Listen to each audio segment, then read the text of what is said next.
Hi everyone, I'm Shane Stevenson, Director of Museum Collections and Curator here at the Buffalo Naval Park. And for today's video, I went into the collections and I got the command history from 1967 for the USS Little Rock. Now this command history, and we have practically every year of her CLG-4 configuration, is a summary of the year given by the captain, who in this case was John J. Mitchell.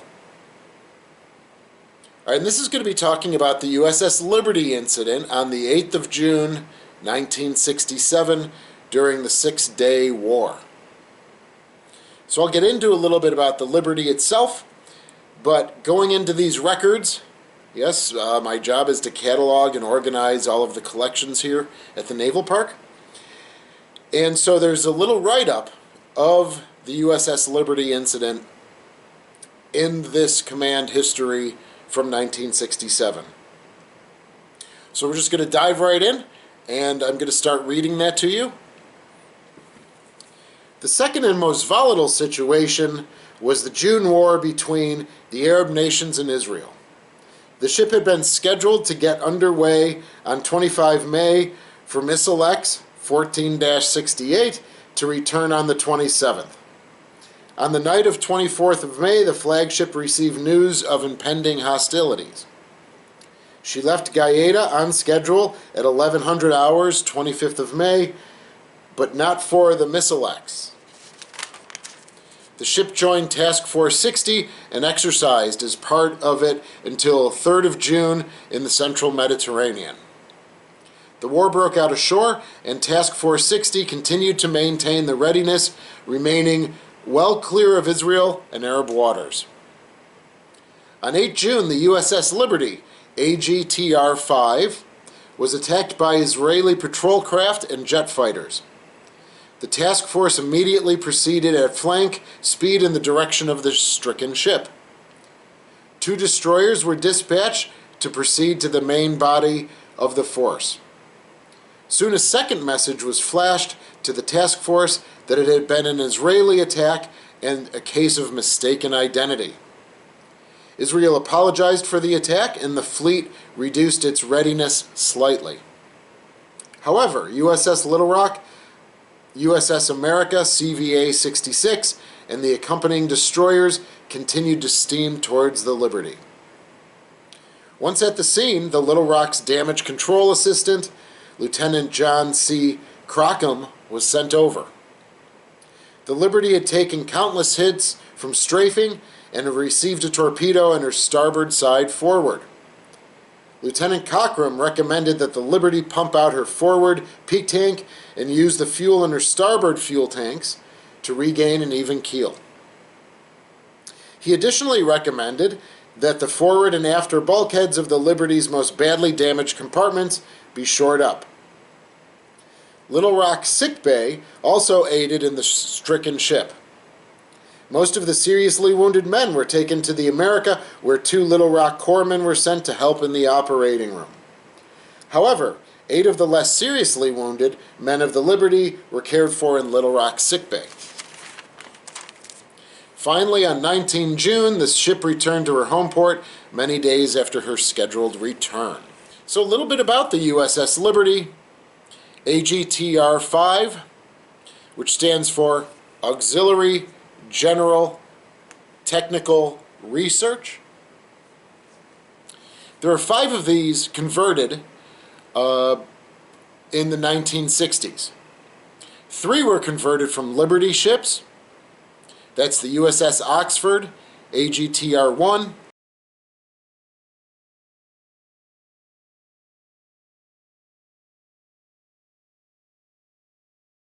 USS Georgetown, Agtr2,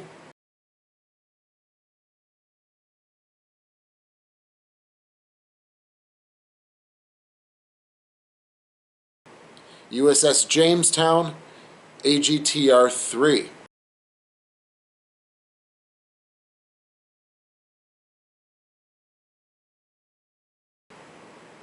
And that was part of the Oxford class. 2 were converted from Victory ships. That was the USS Belmont, Agtr4,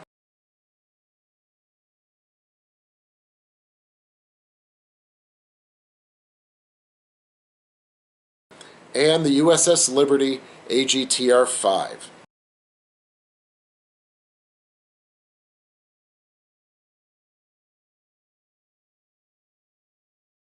So in total, about 400 men would have been on board from these converted Liberty ships and Victory ships. They were electronic spy and survey vessels, and in World War II, the USS Liberty served as the SS Simmons Victory, an ammunition ship that was in the Pacific. As the SS Simmons Victory, as part of the National Defense Reserve Fleet, she also served during the Korean conflict, making 9 trips between 1950 and 1952. So in 1963, USS Liberty the SS Simmons Victory was reclassified as an AGTR and converted into the USS Liberty, and was under the purview of the National Security Agency and the CIA. Her job was to gather and process foreign communications and electronic data that could be of interest to U.S. national security. Most of the 400 guys were communication specialists, and later they were cryptologic technicians. So on June 8, 1967, it was just right in the middle of the Six-Day War, and the USS Liberty was about 25 to 14 miles off the coast, and Israel mistook it for an Egyptian vessel, the El Qasir. So she was subsequently strafed with some jets.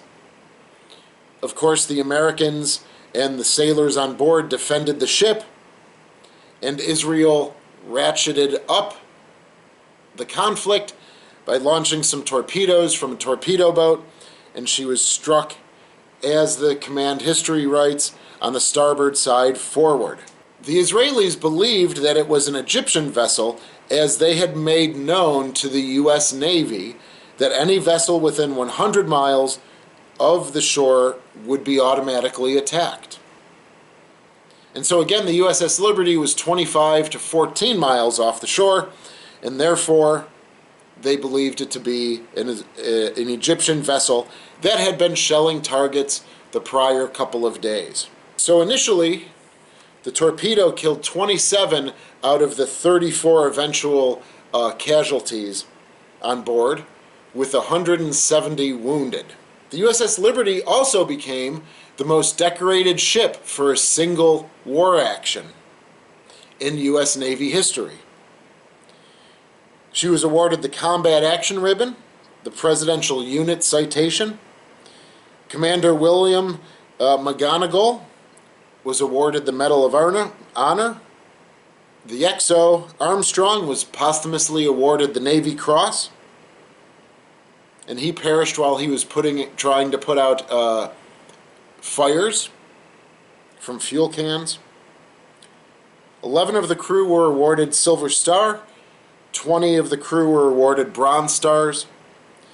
200 Purple Hearts were awarded, and 6 crewmen that could not be identified are buried in a single grave at Arlington National Cemetery. There were 10 official investigations, and they never found any evidence that the Israelis knew they were attacking an American vessel. There was a claim of chatter between Israeli pilots saying they knew that it was an American ship, but that audio tape was never produced.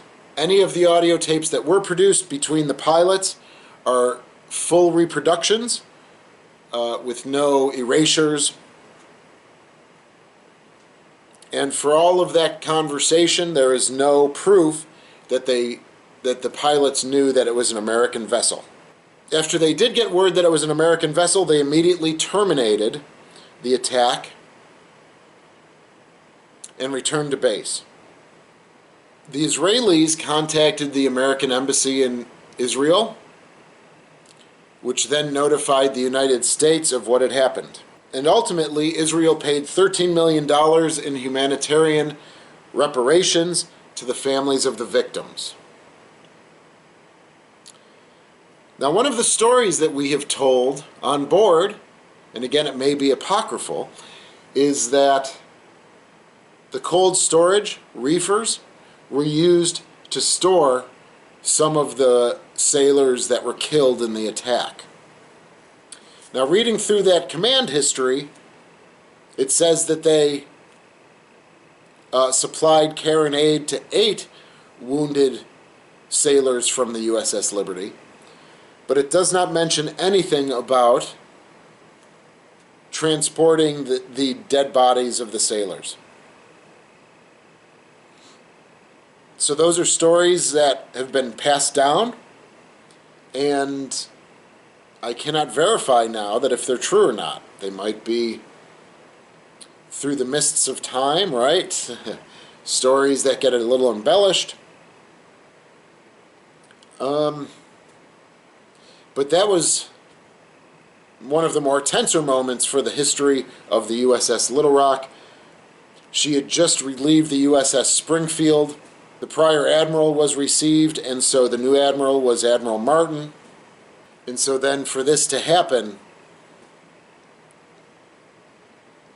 right around those changeovers, must have made it very stressful for the guys on board the USS Little Rock, the USS America, the 2 destroyers, and of course we could have really ratcheted up tensions greatly, seeing as how America was Israel's only real ally in the region.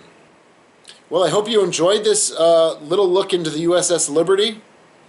All right, this is why primary source materials and primary source documents like we have in our collections are so important, because